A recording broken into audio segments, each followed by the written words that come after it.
Welcome to the Isles Report, where we bring you the latest. In retail news, here is your host, Damon. Hello, retail family.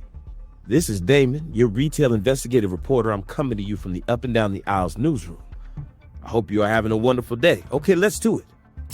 SNAP benefits face insufficient funds in November if shutdown continues. Good afternoon. Today we're looking at the looming threat to food assistance benefits through SNAP and what the potential interruption in funding could mean for millions of low-income Americans in the retail grocery ecosystem. 1. Scope of the program and current status. SNAP is administered by the United States Department of Agriculture, USDA, through its Food and Nutrition Service. It supports roughly 42 million Americans each month. In fiscal year 2023, the SNAP beneficiaries included approximately 39% children, 20% elderly, and 10% non-elderly people with disabilities. Average monthly benefit per person was about $177, just over $6 per day, and the nationwide monthly payout runs in the billions. As of now, benefits for October are secure, but the USDA has warned that without new appropriations, full November benefits cannot be guaranteed. The USDA letter dated October 10th to state agencies said, if the current lapse in appropriations continues, there will be insufficient funds to pay full November SNAP benefits for approximately 42 million individuals across the nation. 2. Why the risk exists and how the process works. SNAP is federally funded but administered at the state level. States compile recipient data and send it to EBT electronic benefit transfer vendors so beneficiaries receive their monthly deposits.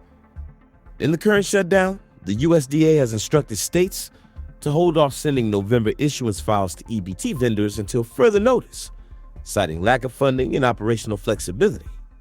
The program has a contingency fund of approximately $6 billion, while the cost to pay November benefits is estimated at around $8 billion, creating a shortfall. Many states have already issued warnings. For example, Texas announced that if the shutdown continues past October 27th, November benefits may not be issued. Pennsylvania stated SNAP benefits will not be paid until federal funding is restored. 3. Potential implications for grocery retailers and consumers.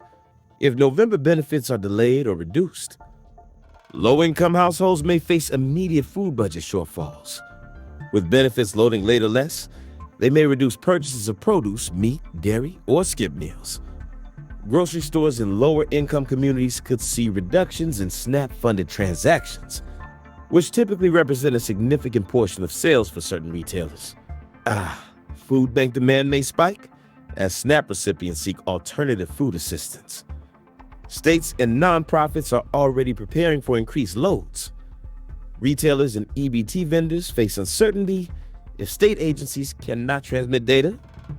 Card loads won't occur on schedule, affecting checkout and merchant reimbursement cycles. 4. Timeline and key thresholds to watch.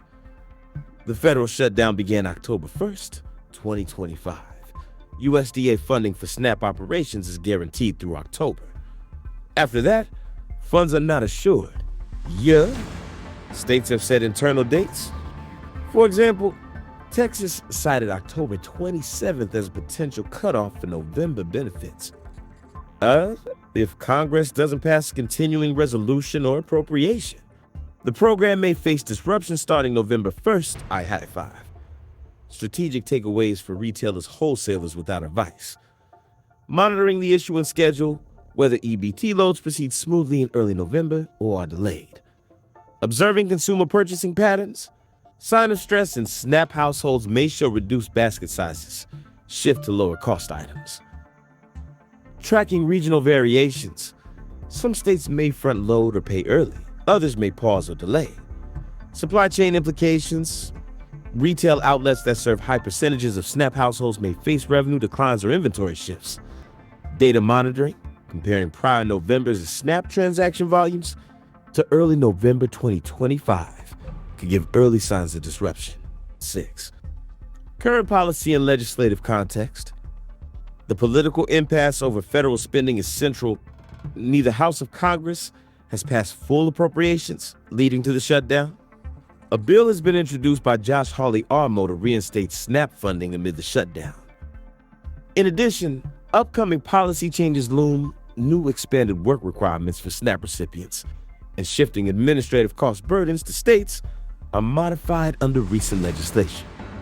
7. Summary. In short, SNAP is facing a major potential disruption beginning November if the federal shutdown continues. The USDA has warned that funding shortfalls could prevent full benefit payments to roughly 42 million people. The mechanism for state issuance of benefits is being paused. States have issued alerts, and the retail grocery channel may face knock-on effects. For retailers, wholesalers, and the grocery supply chain, this is a risk factor worth monitoring closely. Closing. We'll continue to monitor developments from the USDA, state agencies, and Congress. We'll report any updates in issuance schedules, transaction volumes, and retail channel impact.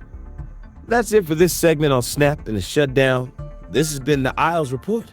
SNAP benefits face possible delays if the government shutdown continues into November, a situation that could affect millions of families in the grocery industry alike. We'll keep tracking updates from the USDA and Congress as the story develops.